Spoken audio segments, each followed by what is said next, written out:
This was the first time in my life I ever brushed my teeth.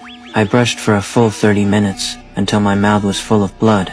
I resented my father for never teaching me to brush my teeth. I resented my father for making me born poor. Even though I became a servant in a rich family's house, I still could only live in a cockroach-infested basement. After seeing the brightness of the rich people's life, I started to hate the darkness of poor people's life. To make my master happy, I dressed myself up ridiculously to celebrate my master's birthday. Happy birthday, madam. Wish you many happy returns of the day. Oh, Babu. That's great. Please come in, Mr. Maharaja. The mistress wanted to drive fast after getting drunk.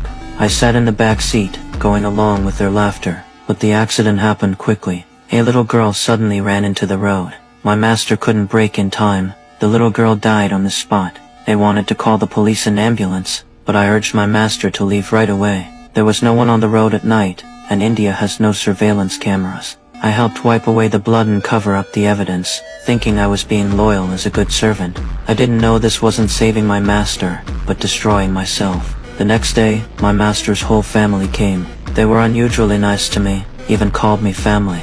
But I didn't know how cruel this word family really was. They handed me a confession letter. I was completely stunned. My master had sold me out without even giving me any compensation.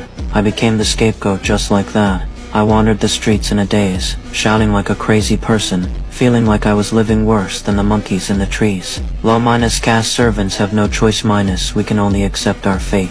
I waited in the dark room for the police to come. I waited for days, but no one came. Turns out the girl who died was also low-caste. No one even reported it.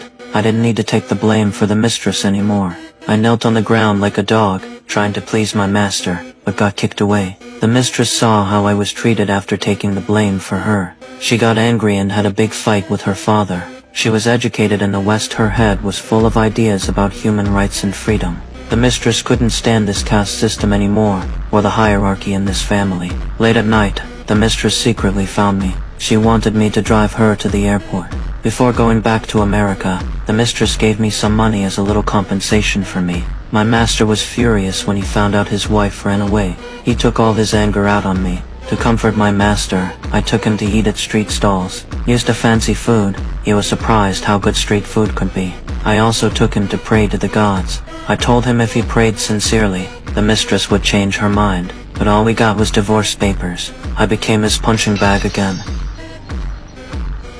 My master was really awful. He turned his back on me just like that.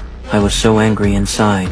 As a servant, I had done my best. Since my master didn't treat me like a human being, I didn't need to be loyal to him anymore.